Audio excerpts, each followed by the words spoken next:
Well, for a lot of the country, we are starting to get into the post-spawn time of the year. And to me, post-spawn all the way until late fall, I am going to have some topwaters on the front deck of my boat. Or if I'm fishing from the bank, I'm gonna have some topwaters with me. Now, during the post-spawn, there's a few different topwaters, 3 in particularly that I almost always have with me on the boat. Today, I'm gonna tell you what those topwaters are and where I like to fish them. Now, before we get into the video, this one is brought to you by my apparel company, Finn Fishing. I am running a sale right now for the month of May 2024. If you buy any of my USA made sun shirts, you actually get a free Finn Fishing Tri-Blend t-shirt. This is the most comfortable t-shirt that you will wear. I almost can guarantee it, whether you're just lounging around the house, if you're out there on the water, if you're just watching football, whatever it may be, it is a very comfortable t-shirt. It's worth 20 bucks and it is 100% free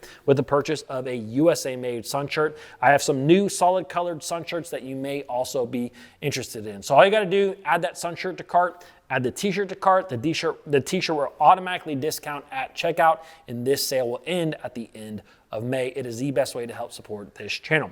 All right, let's talk about topwater fishing. Man, I want you guys to know that before I named my BassFishingHQ channel, BassFishingHQ, I was almost gonna name it Topwater Tyler because I love topwaters. I absolutely love topwaters, like to pieces. And I feel like I have a topwater tied up year round. So let's talk a little bit about what topwaters I really like in the post-spawn, because for a lot of the country, we're kind of in this phase between the spawn and summertime, that post-spawn, and a topwater is a great bait to pick up. I have found a lot of days on the water where bass will only eat topwaters and they won't eat a lot of other lures during this time of the year. So let's talk about those baits. All right, the first one that I have tied up, rigged up, and ready to go is a pop R style bait, a popper. There's a number of different popping style baits out there on the market. For me, one of the ones that I use the most is a pop R. And I also love, ARC has a P70 popper that I really like. I'll leave these linked down below. It's a really good walking topwater. Also Strike King. Strike Kings can be sold pretty much anywhere, like you can find them in their little spittin' shad, I think it's called. It's a great popper. Now, when it comes to fishing a popper, to me, one of the biggest things that I like to do is target fish that are eating bluegill with a popper during the post-spawn. During the post-spawn, you will start to see bluegills that are coming up and they are actually making beds. And bluegill are gonna make a lot of these honeycomb looking beds. And the bass that just got done spawning will kind of linger around in shallow water and they will feed on these bluegills. Now, you can catch fish that are eating bluegill on a number of different lures, but one of the first ones that I like to pick up is a popper. I really do. And what I like to do is target just the outskirts of the bed with them. It's honestly, it's one of the first things that I'm gonna throw. I'm gonna throw that popper, I'm gonna throw it right down one side, I'm gonna throw it right down the other side. Usually you're going to get bit really quick because it's very target oriented. And a lot of times if you don't catch a fish, you will at least see fish kind of come up on that popper. So that's something that I like to do. The reason that I like a popper over a lot of other topwater baits is you can keep it in the strike zone for a long time. You know, if I'm fishing just the outskirts of that bed, I can throw it out there, bloop it, you know, 1 or 2 times, let it sit, and just let it sit, let it soak, bloop it another time, let it soak. That is how I catch a lot of fish during the post-spawn. It's a great way to catch a lot of really big largemouth. It's one of my favorite things to do. Now, one thing that I think that is important during this time of the year in targeting these bluegill beds, fish a popper that has a little bit of chartreuse on the feather. Now, some poppers will come this way, and you can also always just stick them in your dye. You know, a lot of us have some sort of chartreuse dip and dye. I like to stick the tip of it in my feather into that actual dye and just make the chartreuse, make the tip of that feather a little bit chartreuse. I find that this just helps the bass to hone in on that popper, and it kind of looks like those bluegill. Some bluegill, not all of them, will have kind of a whitish to chartreuse tip of their tail. And so you're just kind of matching the hatch. It is something that I really, really love to do. All right, let's move on to the next bait that I have tied up with me all the time during this time of the year, the post spawn, and that is a walking style, usually bone colored spook. Now, anytime I'm fishing in pretty clear water, it seems like a bone colored spook, a shad colored spook is one of the best baits to throw during this time of the year. Now, when it comes to fishing a spook, could you fish it around bluegill beds and catch fish? Absolutely. But what I like to do primarily with a spook is target kind of these points. A lot of fish are going to start moving onto points during this time of the year. Now, these points could be very different. You might have a point that has, some scattered clumps of grass that's pretty shallow. You might have a rock point, up in the north. You might have boulders that are sitting along a point. It's only 5 or 6 foot deep. You may have a point that is 10 foot deep, but it has a big brush pile on the end of it.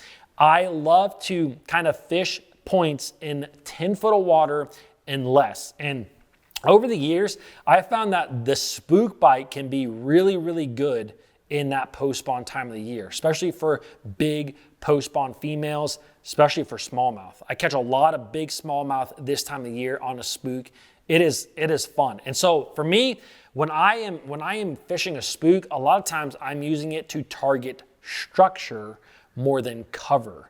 So cover is, stumps, grass, lily pads. Structure is more or less the contours of the bottom. And when I say contours, again, I'm referring to these points. Another different contour that I will use that spook on is big flats. You will still have a lot of fish that remain on these, big flats, 5, 6, 7, 8 foot deep. Again, maybe you have scattered clumps of grass, maybe you have boulders, maybe you have wood cover somewhere on the stumps, whatever it may be. That is what I'm going to use that spook for. You can cover a little bit more water with that spook, working it pretty quick.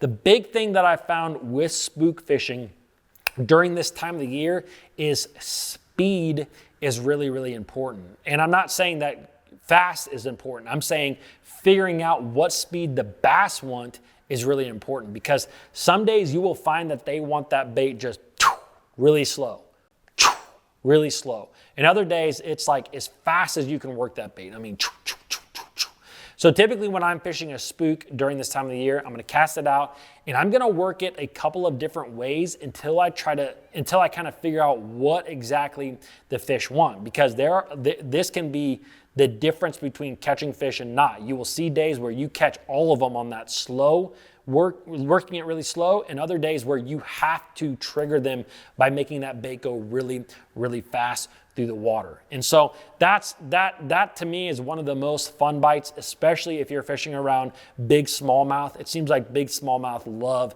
that spook. It can be a little bit dangerous because big smallmouth jumping all over the place with a spook in its mouth. I mean, that's not fun, but it is super fun when you do catch them. And so just be looking out for the spook bite. All right.